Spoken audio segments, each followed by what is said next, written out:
Then we're live. This is John Moran here with Solutions 8. And today is Monday, September 27th, 9:30 a.m. Pacific.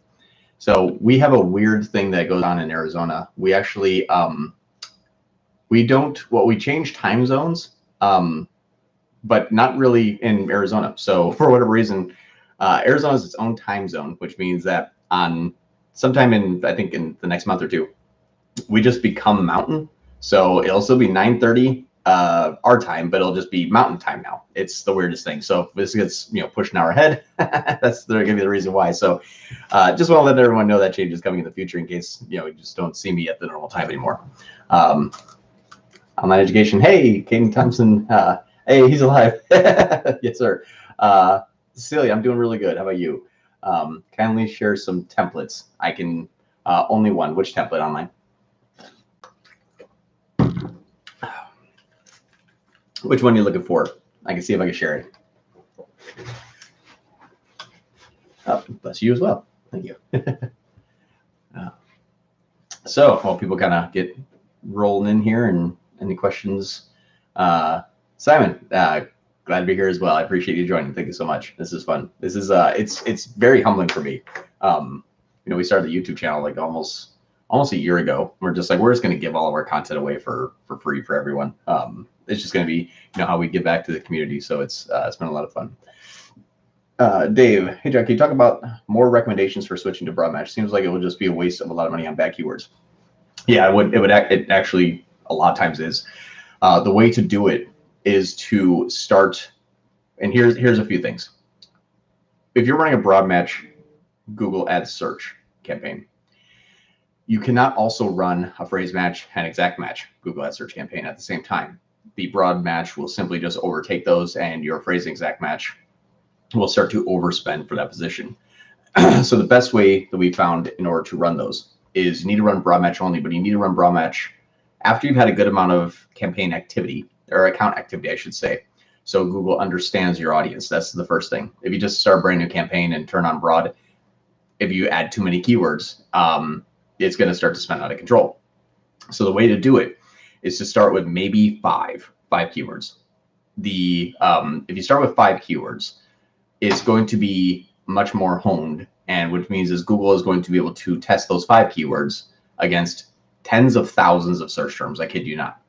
We have keywords that are getting even competitive search terms for those keywords. So you can see that it goes very, very broad. It is industry specific. It's not keyword specific at all. When you go broad, you're looking at, if you have the word shoes, think of every single possible way you could think about shoes ever. You're going to show up for that search term. So what you do is you set a little bit more of a longer tail broad match. Best shoes, purchase shoes online, buy shoes online. You give it a topical category, and that's sort of thing where I think that a lot of people have a misunderstanding on pure broad is they simply say, well, I'm just going to take 50 phrase match keywords and turn them into all broad. That's legitimately millions of search terms. Unless you're spending $100,000 a day, you're never going to optimize that.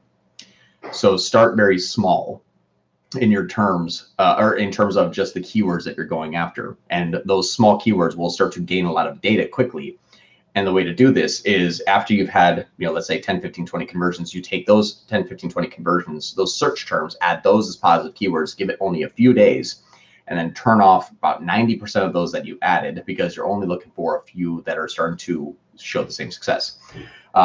We have a gentleman that's in our masterclass that went pure broad on the word creatine.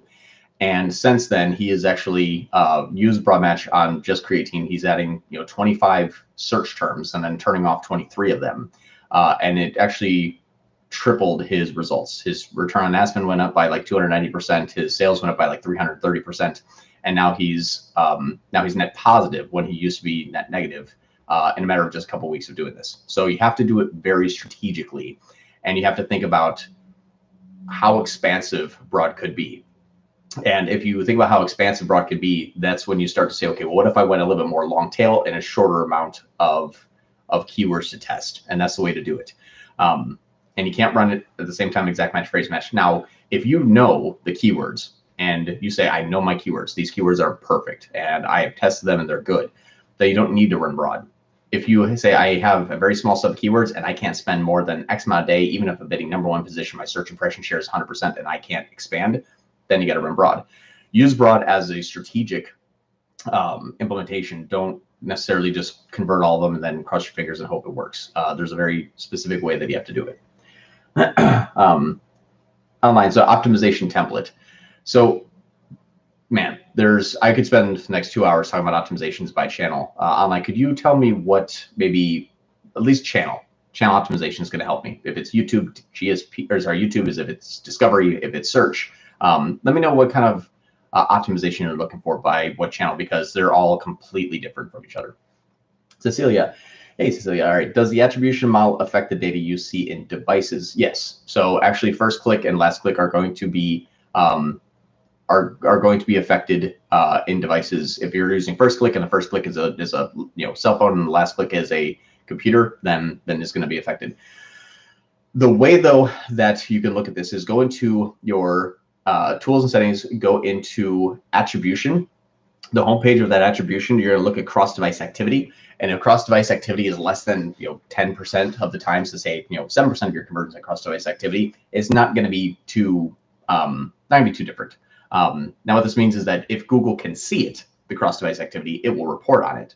But if Google can't see it in that report, it's not going to actually affect your attribution. It's just going to use whatever last click it saw or whatever first click it saw. It's not necessarily going to translate off. And so the devices that show cross-device conversions, that's how much your attribution is affecting that measurement. So usually we see it less than 10% of the time. So it's not usually a big deal, but that's the area I check first, just to see if you did change your attribution model, what would your metrics look different? If it's 10% of the time, take 10% of your conversions in the last 30 days, whatever you're measuring it, and stick it into the other devices that are opposite of what your attribution model is, and that's going to be your real result. And then that will kind of tell you that way. Simon, if you were starting a brand new lead generation campaign in a competitive local service-based market where the clicks are in the range of 20 to 30, if you knew which keywords were working and have decent negative keyword lists but no other historical data, what bidding strategy would you use to begin with? Assuming absolutely manual CPC with enhanced CPC enabled, without a doubt. The reason is you can adjust your position with enhanced CPC.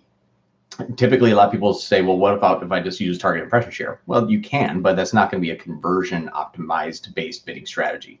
Target search impression share is just going to get you to that position. Manually, it will get you to that position, but if you optimize it for conversions with enhanced CPC, it'll help you raise or lower your clicks when it believes that a conversion can take place. So absolutely do manual. Look at your bidding. When you're running manual, you get estimated first position, top position, absolute top position bids, so they can see, well, I need to be like number 2.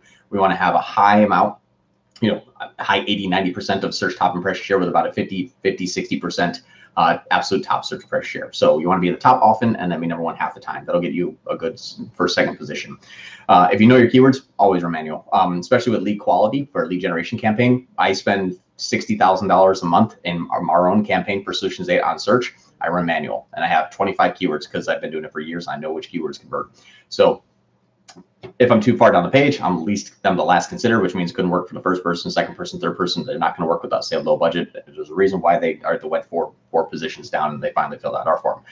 So lead quality is absolutely affected by position. And so for that, I would use manual CPC and enhanced CPC enabled. It's a conversion-based bidding strategy. It's expansive, and you can really hone in your position with those 3 columns plus looking at your search impression share.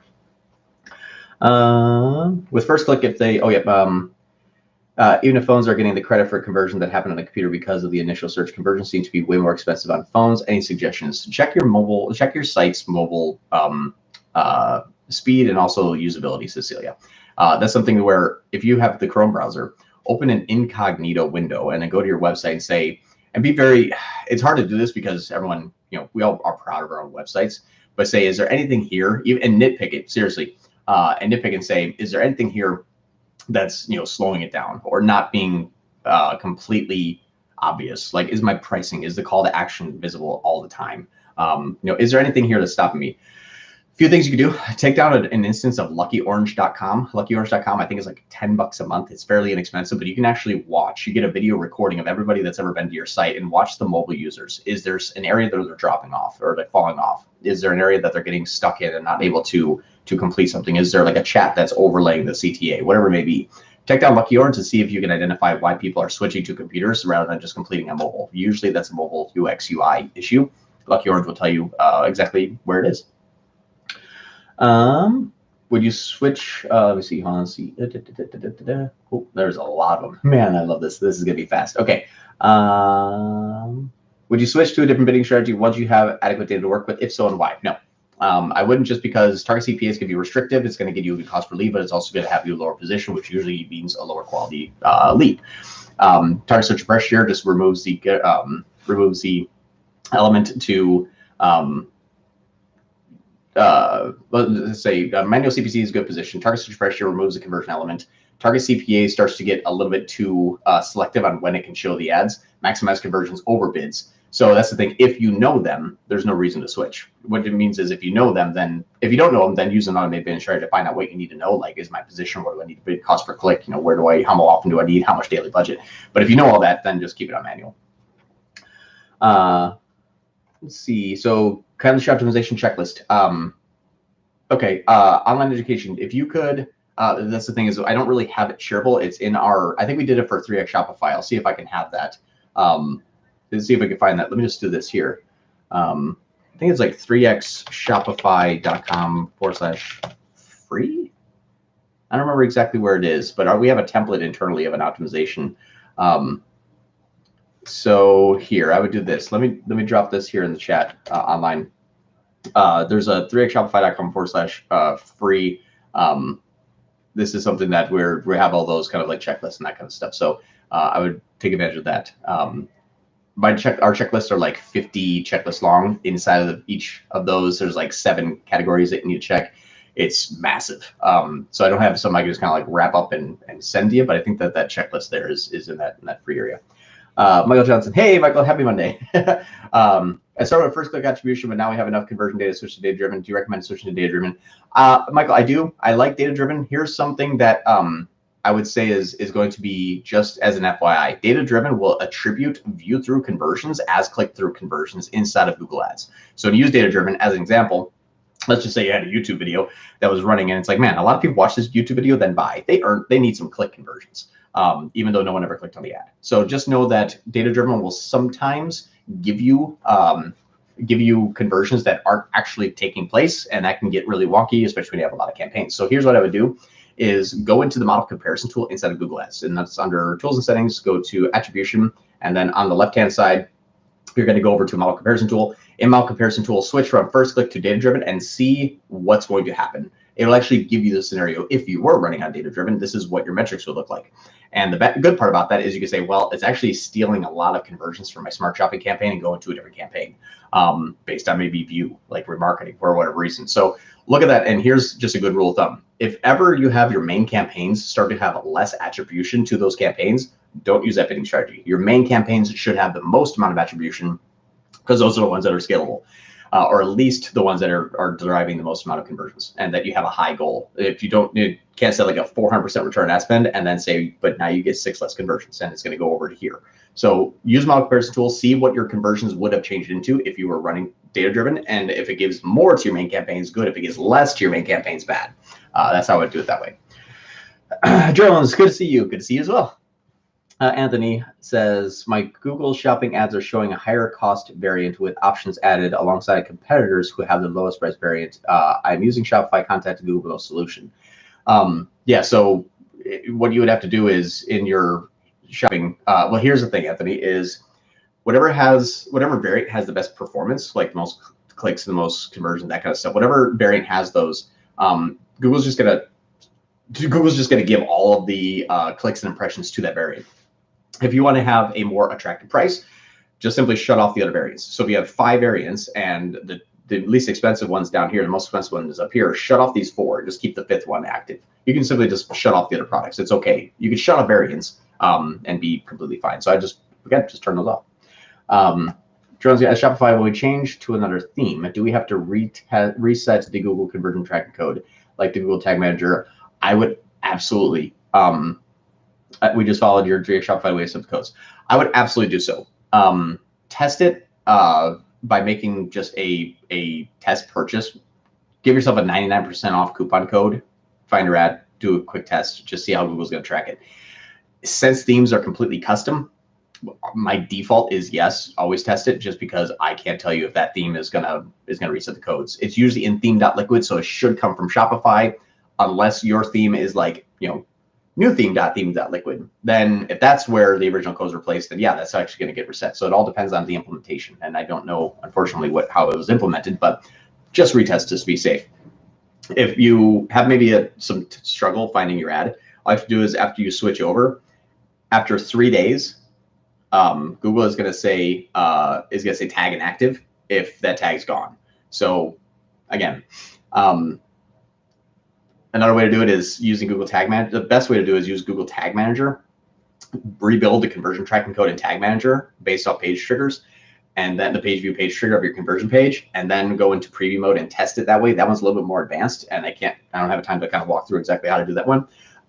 But that one, and it's always different based on CMS. So if you have some technical prowess, you can rebuild in Google Tag Manager. Then you never have to worry about this. Google Tag Manager is going to have everything. But yeah, it could absolutely reset. This is depending on theme. Chris, good morning. Hey, good morning, Chris. We just followed your 3x Shopify way to step. Yeah, okay. Sorry, I read them on. Kidding. Really, I thought different search doesn't compete. I currently have an exact match winners campaign, manual CPC, and a phrase match for keyword mining in a separate campaign. If you have a broad match keyword, it will compete. I have a client evaluation that has probably 4 different exact match campaigns. And those 4 different exact match campaigns, if you use ad preview diagnosis, a non-exact search is like, oh yeah, this actually matches 7 exact closely. So Caden, do this. Go into your tools and settings, go into ad preview and diagnosis, type in a search keyword that you are bidding on, and see how many keywords it's actually popping up for. You may be very surprised. Exact match is kind of now phrase match-ish. It's weird. It's more broad match anyway.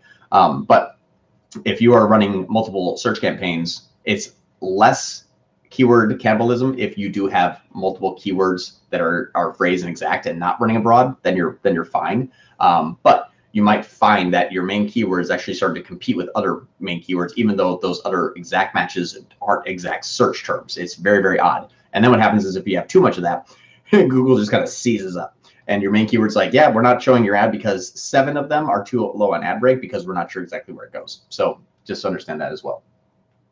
Waleed, any tips on using Google display ads for conversions? Any suggestion help related to Google display ads would be helpful. Yeah, so Waleed, I can't stand display now ever since they removed the AdSense for mobile apps exclusion where you can't show up on now apps and kids games. It's a negative nightmare. Here's where I was able to brute strength my way through this. If you don't have 6 months and daily negative placement activity, the way to get bypass that, if you don't want to wait the 6 months and every single day include like the 700 negative placements that just like, this is bad, I don't need this, this is bad, I don't need this, this is bad, I don't need this. When you're looking at where your ad showed, you're going to find a lot of like engagement from apps and kids game because kids like they're tap happy. And they start to say like, wow, we're starting to get some good impressions and clicks over here. I'm going to start focusing on this way, and then it just becomes an app and kid game nightmare. So if you don't have that, the way to do it is adding a ton of budget and using a conversion optimized bidding strategy like to maximize conversions. As an example, what Google's going to say is, okay, I have a lot of money to test, and we've got a bunch of clicks over here, but they never convert. Get rid of those and focus on the conversions. So you can brute strength your way through ad spend, but that's the only part that I would say is really the way to do this. I very rarely ever use display just because it's such a junky network now. I can't stand it at all. I hate display just for that reason. So my only tip is daily negative placement exclusion list updates or ad spend with a conversion optimized bidding strategy. Cecile, okay, thank you very much. You're welcome. What do you do if you see conversions that are way more expensive on mobile phones using first click attribution model? Again, usually that means that you have either a lower conversion rate and might be an optimization. So still, just see if your mobile website is perfect, then I would say that there's other areas that we'd have to test, and that could be, competitive location, keywords, bidding strategy, yada, yada, yada. There's a bunch of stuff, but if it's the same basically as your mobile, or as your desktop, just look at your mobile site and see if there's anything, go through it with a fine tooth comb. Would be very, very, very critical. Be highly critical of yourself. If you're like, no, that shouldn't really stop anything, you can almost guarantee, yeah, that's stopping some stuff. So all I would say is that's the way to look at that. Dave, John, what are your thoughts on pinned RSA versus non-pinned? I do pin them. Sometimes it's interesting. I would do this. If you have the titles or headlines that you know you need, do 2 different RSAs, have one be wide open, pin another one like an expanded text ad, and then test. What I mean by that is say, okay, I know I need this ad to look like this. Start a new RSA, pin headline 1, 2, and 3, pin description 1 and 2, then build a new RSA with those not pinned, even maybe replaced, and then run that test and then look to see which ad is performing the best. And then if you find that your ad is not performing the best, look at the RSA that is non-pinned, view the combinations and see what is getting the winning headline description. A lot of times keyword depicts what the headline should say, and Google's just going to arbitrarily reward you because it's like, hey, that keyword isn't featured in the headline. You're like, yeah, but I don't like the headline. Then change your headline with that keyword in it. But Google is going to over reward you for doing it their way and say your crappier ad is going to get more exposure because Google likes it better. But all you have to do is just find out what Google likes and then replace your pinned with what Google likes the best using those keywords and then test it that way. That would be something if you're not sure. Normally I just run them wide open RSAs unless the client's like, no, I really need free shipping. Well, then, yeah, that's great. I'll pin that as 2. But most of the time, if you let Google dictate, it will allow to win. Roman, man, how many of these? 1, 2, 3, 4, 5. There's 6. There's 6 messages from Roman. All right, here we go. On the last live stream, Dylan asked, do you add every conversion search term as a keyword to test broad match on? So in this ad group, we can have keywords in phrase match or exact match, or it's only should be an ad group for broad keywords, or should be a separate campaign. What's the strategy and when to use to start the story? No previous data. Maybe from manual, then switch to TCP. It's better for e-commerce and for lead. Could you explain from start example, please? Could you tell me how to structure a supplemental broad match search campaign for keywords or for Google Smart Shopping? How many keywords and when add new ones? What strategy use for switching to another? What budget should be in comparison to Smart Shopping? Okay, so here it is. If you're running Smart Shopping and you don't have a search campaign, start a broad search campaign with very focused keywords that are qualified. Roman, I don't know what you're selling, so I'm going to use an example. If I have blue light glasses, here's an example. For blue light glasses, I wouldn't say blue light glasses as a broad keyword. Bad idea. That's every single person possibly thinking about anything they want to have any sort of information on blue light glasses, period. You're going to pay for that. Don't do that. What you want to say is buy blue light blocking glasses. Purchase blue light blocking glasses online. Buy blue light glasses, purchase blue light glasses. Keep them very topical. What are you looking for? Are you looking for people that just want information about blue light glasses, or are you looking for people who want to buy blue light glasses? That's how broad match works. Use only 5 keywords max to start. Once you have those 5 keywords started, look at the search terms, and you're going to find that none of the keywords have exact search terms, but the search terms that are coming in are very relevant, and they are buying. If you see a keyword that has a purchase, and it's in your CPA that you want, take that search term that has that good metric, add that as a positive broad match keyword, and then give it a very short amount of time before you turn that off. What you're doing is you're looking for audiences that Google knows that are searching. It's not keyword based at all. Forget everything you ever knew about keywords, period. I shit you not. Everything that you knew about keywords is now gone in broad match. It's a completely new animal. Think of it like SEO. Do you want to show up for buy blue light glasses or blue light glasses? What's going to make you more money? That's kind of how SEO works. So those search terms that are coming in are audience members. They're not keywords. So it says, hey, this audience that searches this search term a lot and actually buys, go after that more often. Now, if you add 20, 18 are going to be losers. 2 are going to be winners. Pause the 18, keep the 2. If you do that, you're going to continually, every week, you're going to start to add keywords and only go up to maybe 30. Depending on your budget. I have a campaign I'm spending $3,500 a day on. I have 24 search terms in broad, period. And it gets a 500 to 900 ROAS consistently for the last 8 months. I've done this many times too. So it's not just one, but as an example, you can spend $3,500 a day on only 24 keywords. Think about how different that is. And I'm not even breaking into the top 40 percentile search impression share. So that's the structure that you want to use. I don't switch. And also the bidding strategy, use target CPA. Whatever your average cart value is, divide by 2. That's your starting CPA. And then move that up to your division of 3, then division of 4. and that will get you a 400% return on ad spend. But don't choke it too much by starting with a division of 4 of your average cart value, because then you're setting it too high of a goal. Never use maximize conversion value. Always use target CPA. Never use a target return on ad spend or maximize conversion value. Always use target CPA. Start with a high goal first. Work your way down. Target CPA of $100, 75, 50, 25, whatever it may be. But I never run any other search campaign keywords. I never switch it. I never start new campaigns. I only run broad for e-commerce. For lead gen, completely different animal. This does not apply to lead gen at all, only for e-commerce. Lead gen is phrase and exact manual CPC. And then you adjust your keywords, your negative search terms as your negative keywords, and your placements based on lead quality post lead generation. Use a CRM tool, identify the UTM parameters such as keyword and ad and campaign that are delivering quality conversions. Readjust your campaign structure according to the quality keywords coming from that area. All right. Let's see here. All right. 2 months ago, I had 8 conversions, but this month we created a new shop. Last week, I launched standard shopping. In 2 days, I got 660 or 600% ROAS, and I switched to smart shopping. Ran for 4 days, only got 91 ROAS. Maybe I should gather a little bit of data.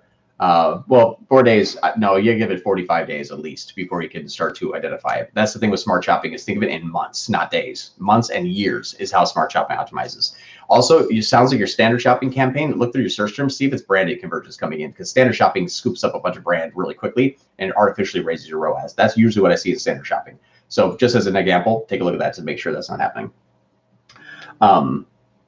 Brilliant. Check Lucky Orange. Thanks. On the last stream with SF Digital Studio, Custom told that before launching Smart, we would have 20 conversions, or Smart Shopping, we should have 20 conversions on average. But you're saying that as an agency, you don't launch standard shopping. No, we typically launch smart shopping. It used to be, this is my breakout of traffic and conversion summit. It used to be you need 20. Now it's not like that anymore. That was Google's, about a few months ago, they basically said this is the best way to start it. Now, however, you still can do that. You just don't always need to. It's use it as a basis, and then also look at your search terms in standard shopping. See if your fee is going to be good enough for smart shopping, and if you're hopefully excluding brand campaign from your shopping campaigns. Could you tell if it's possible with smart shopping that my costs are higher than sales? If yes, could you tell approximately on which week it can be okay? I'm not sure what that means. Roman, could you rephrase that one? Could you tell if it? Could you tell it is it possible with smart shopping that my costs are higher than sales? Your costs are higher than sales just means low ROAS. I'm not sure if I understand that. I'm sorry. Could you tell how to explain the strategy for clients, because most of them are waiting for big sales from the very beginning? No, all my clients don't wait for big sales from the very beginning. We say don't wait for sales until day 90. And we don't take on the client unless they agree to that. If they're going to test it out for a month or two, we just don't take them on. It's a waste of our time, waste of their ad spend, waste of their time. We say by day 90, we should be fairly optimized, but day 1 through 65, don't expect anything. Give me only the money you're okay to lose while I test it.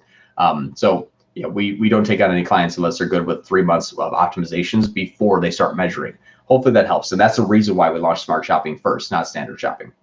I think that might be the difference, is that we take on only about 40% of the leads that we generate, because they have to go through our process. Because if you ever try to force something, it's I got 1 month to make this happen. Don't hire us. We're long-term strategy and long-term growth. We don't do kind of sprint run stuff. So maybe that's the difference, I think. Then standard shopping could be good for you as long as it's non-brand. Then run standard shopping and keep smart shopping on the shelf until standard shopping you're fairly well optimized. Then start smart shopping at the same time and see if smart shopping just earns conversions. Make sure your smart shopping is set up correctly. E-com product aspiring. You're not having a target ROAS goal. You're giving at least over $100 a day. Smart shopping is a very specific way to launch it. You can't just, it's not a catch-all. You need to run it very, very strategically, very specifically. Thanks, Francis. You got it.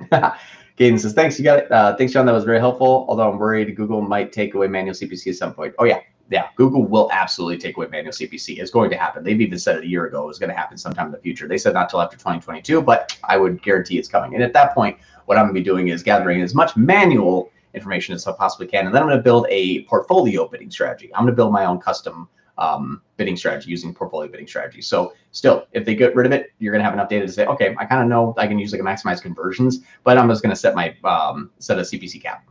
So again, if you can use portfolio to kind of hodgepodge together a manual CPC. Would surprise me. Yeah, I know it's not surprising. Google's just going to start taking everything away and then end up giving it all back when they screw it up. So that's just how it works. My search campaigns are working well, but my shopping campaigns are 5 times cost per conversion than even product price. Is this okay? No, and it's usually if you're running standard shopping, yeah, I see that too. That's why I didn't like standard shopping that much. It's a very slow optimization. If you're running smart shopping, again, make sure smart shopping is set up correctly. Ecom Prodigy's firing. The parameters inside of Ecom Prodigy match your feed item ID. It's super important. Otherwise, you don't have a smart shopping campaign. You have a standard shopping campaign. It's not doing it dynamic prospecting or dynamic marketing. Make sure you're giving at least $100 a day. Make sure you don't touch anything until day 60, 75 if you're kind of new at this. I sometimes see like, I'll hop in there and be like, yeah, we tried smart shopping. I'm like, well, your Ecom Priority is not firing. You start with a ROAS goal. You've changed it from $20 a day to $80 a day to $60 a day to $200 a day. Then you pause for a week. It's like, you're not giving it actually the chance it needs to convert. So just watch it. There's a bunch of helpful hints on this channel here too that can help. But Nitz, I would say that no, usually I only have like 10 out of the 150 campaigns where search outperforms smart shopping.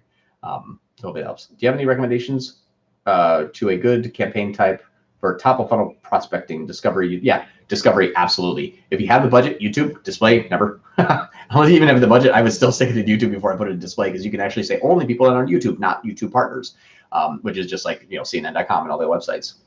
But top of funnel prospecting, discovery, YouTube, make sure you have good enough budget though. I would say my YouTube campaigns, I start with spending at least $500 a day at a minimum for YouTube, just because it needs that. You're paying for the impressions. You got to get, or paying for the views. You're paying for, 1 million impressions to get 200,000 views, to get 2,000 clicks, to get 140 sales. And now it's going to optimize off the 140 sales, not the 1 million impressions. So just understand that Google's optimizing off of clicks, not of views or impressions, and you're paying though for those impressions. So you need to have a high budget. And also, if you're running discovery, start top of funnel that are still, if it's e-commerce, do like, sign up for, discount newsletter. You have a free ebook, like those white papers, start very top of funnel. Don't like say, I'm gonna go for my top of funnel and be like, why aren't you buying yet? Make sure your top of funnel messaging is appropriate. As I have a separate campaign for a very specific group of keywords that has an incredibly high click-through rate, but very little searches. So half the days it doesn't spend any money at all. That's why Broad Match was kind of created. I'm thinking moving the ad groups from this campaign to our general campaign, deleting the keyword specific campaign and moving the budget to the gen campaign 2. So those ad groups can spend exactly what they need to without freezing money in a separate campaign. Yeah, anytime you can consolidate, like long gone are keyword scoping and SCAGs. It just doesn't work anymore. Google won't allow you to do it because your SCAGs are single keyword ad groups that usually were exact match, but now that exact match still has now 100 different search terms that are a close variant. And you've all seen that. If you look at your search terms, your exact match keyword is getting a close variant of something that has nothing to do with it. Not nothing to do with it, but it's like, it's just not even close. Not enough to say like, can I SCAG this? Or can I keyword scope this? It doesn't work anymore. Google's forcing us to use smaller amount of search campaigns. It's just the way it goes. If you fight it, you're still going to have pretty good success, but it's not going to do that for a long time. If you adopt the more singular type of search campaigns, you're going to win out in the long term. That's just how it goes. So hopefully that helps. So that group's going to be, yeah. Will this affect any negative or general campaign, which at the moment is getting good rhythm? Yeah, Cecilia, it could. I don't know how. I have to do a pretty good analysis, but use that ad preview and diagnosis and say, if this were, changed into this way and someone searched this, what is showing up? You want to have the keywords that you're searching be taken up by the campaign that has the most amount of good performance and relevancy. If you say this keyword that I'm about to bid on is also kind of close to the campaign that's getting good performance, that keyword was just not run. They'll say a better keyword in this campaign was found, or in your account was found to be a better match. A better match just means Google likes that keyword better because it has better performance. So hopefully that kind of gives you help. To what level do you get involved in landing page optimization for clients that have poor conversion rates, or any other tips value add? So man, it's so hard. We get pretty deep, but it's only on data. Your bounce rate's too high. Your time on page is too low. Your landing page experience score is low because the keywords that we're going after that are having good performance are not featured on that page. Your website speed is too low. You're not using color optimization or color color isolation for your CTAs. Your CTA is not featured anywhere but at the bottom of the page. Lucky Orange says the people that make this page only make it halfway down. They're not seeing your calls to action or your unique selling proposition, unique value proposition. According to analytics, the video that's on this page is 7 minutes long. People only watch 10 seconds of it. It's based on data. My opinion, anybody that comes in and says, I think this should go here without data to support it, it's just kind of, they're fishing and they're shooting in the dark. Unless you have hard factual data to say, here's the reason why, time on page is too low. Look at your search terms, look at the content on the page. Are people searching the keyword you're bidding on in your ad and also feature on the page that they're going to? If not, then yeah, someone's going to get there and be like, oh, this is wrong, and they're going to bounce. So all of those things, I use data in order to say what sort of CRO should happen. But then, yeah, we're very, very much involved in CRO, but it's very specific. You cannot change what you cannot measure. And if you're not measuring, you're changing in the dark. So hopefully that helps. Thanks a lot for your help. Seems like a lot of questions to read. I know, right, Jones? We have a search campaign which runs quite long time. We set over 100 keywords. How to optimize the campaign? Do we have to forbid the keywords we set up which perform bad, or just forbid the customer's search keyword which now works well? Drones, if you're also running smart shopping, you might be missing, or you might be reattributing conversions from that campaign. If you're running first click and you're using smart shopping, then that campaign is not performing. Using last click or data driven or time decay and you're running smart shopping, those campaigns might be performing very well. It all depends on how you're attributing to them. So I can't know if it's underperforming unless I know how you're attributing conversions to them. If you're stealing a bunch of campaigns, are they bad? If the search terms look relevant, is it a bidding strategy? Is it attribution? If your search terms look bad, restructure your keywords. Maybe run DSA rather than a search campaign for a long time and see what good keywords actually perform the best, and make landing page optimizations based on content on those positive search terms. Then later on run a search campaign. A lot of different things. I'm so sorry. It's hard for, I could think of like legitimately 100 reasons why it could be good and bad at the same time. Hopefully that doesn't sound like I'm pushing away. I just kind of need more specifics to be able to say, hey, the campaign's not performing well. Like, damn, I could go on for a while and then look at what it could be. But first thing for search campaigns, is your position high enough to be considered, and are the search terms relevant enough? Let's start there. If you say good search terms, but my search top impression share is less than 10%, you're the last click on the page, which means all of your competitors took all of your good searches. Hopefully that helps. We only have one product to sell. Is it okay if we make a variant with different title and description combinations to cover a variety of user search and merchant feed Excel? So no, unfortunately, Google's only going to allow you to really run one product. And all that means is that if you make a different variation, that one could perform good, but the other product's already selling. It's not going to give any sort of good weight. It's not going to be a true A/B test. Google's just going to say which one's performing better. And this one already has performance. You start a new one. It's like, nope, I already have everything I need here. I would take down an instance of data feed watch, make your title and your description feed optimizations there, not on your website, so that your website always shows the same product, but now you're testing how people are searching. So change your titles and your descriptions in data feed watch. Don't remove, just add, which means if you have the letter A is your whole title, you can't change the letter B. You have to say like A plus B. Like you can't just change what the title is by removing things. You can just add to it to test. So data feed watch is what we use for feed optimizations, just because otherwise your website just keeps changing all the time and it hurts your SEO. So data feed watch is great. Kind of share optimization checklist PPC. I don't know if I have a checklist for optimizations for you. We don't have that. We have a e-commerce specific, a YouTube specific, a display specific. That's the thing, is I can give you a checklist of what you will need to do, but that's not what this calls for. I apologize. I just don't have that physically as a data dump to say like, hey, here's our whole internal process based on everything we have available. It's kind of like saying, here's our whole company. And I'm happy to share anything we want. I just need some specifics in order to share with you what you need to do. If we run SCAD campaigns, shall we run different search campaigns for different buying intent keywords? Niche home improvement services like painting, cleaning, plumbing. If you're running a SCAD campaign and you're getting good search terms, like it's working well, you can run different search campaigns. Just when you run different campaigns, that's where Google is going to start to pick the campaign that is winning based on relevancy. So 2 campaigns, one performing really well, one brand new. Search terms, even in exact keywords even in exact are closely enough related, Google just is going to give it to the main campaign, and your other campaign is going to look like, why can't I ever spend budget? These keywords are bad. At preview diagnosis will say, yeah, but that keyword actually has better performance, so we're just going to give that search term to that keyword. So only separate your campaigns when they're not related. If you say like painting and plumbing, perfect. But if you said like painting and drywall, no, it might be too close. And at preview diagnosis will tell you if it is too close.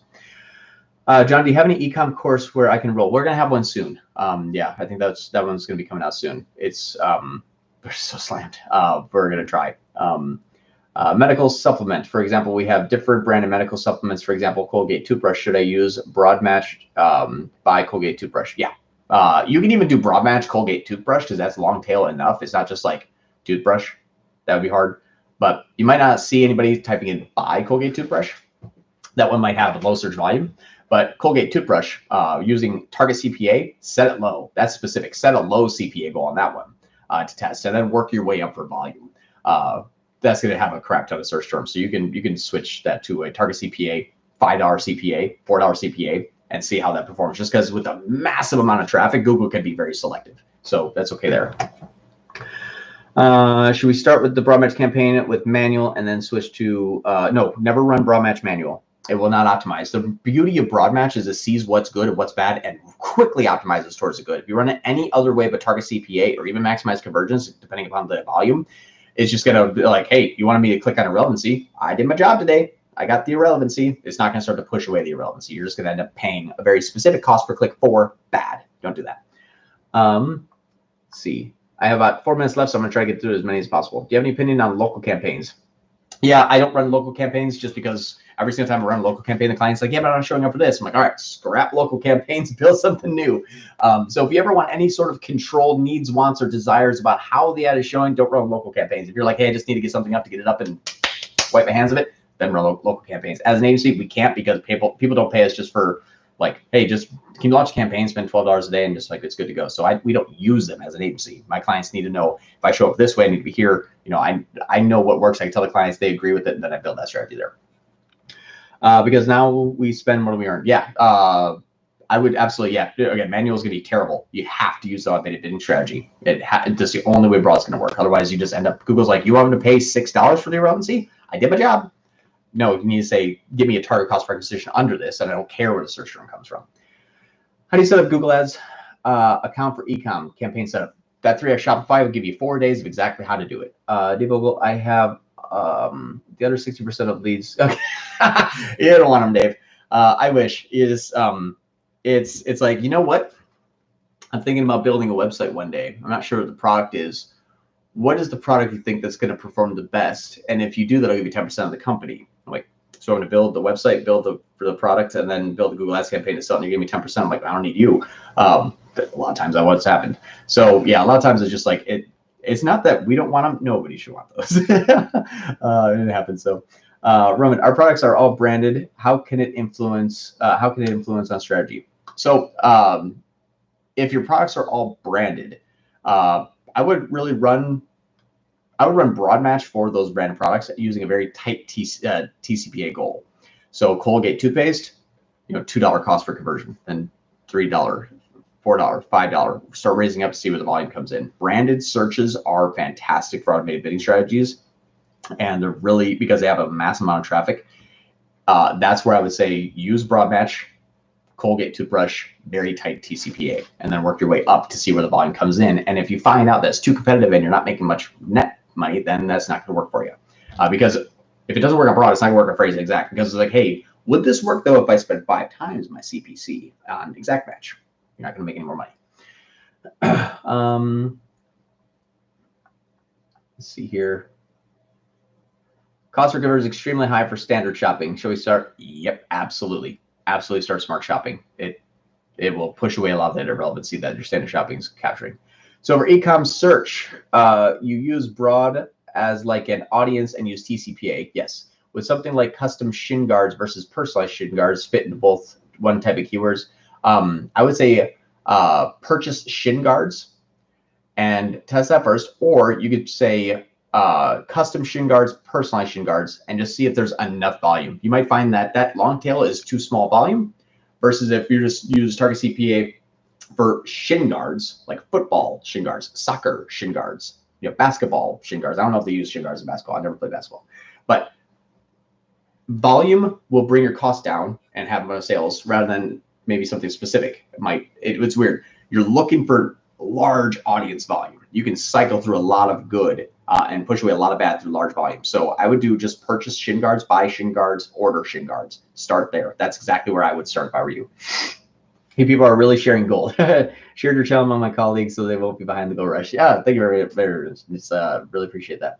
I totally get what you mean. Sometimes exact match brings completely different keywords, and I really want to be as specific as I can. It's crazy. Never going to happen. I'm so sorry, Cecilia. Google's just, we have to figure out how to work with Google, not work against Google. Google will always win, period. It's the house. Don't bet against the house.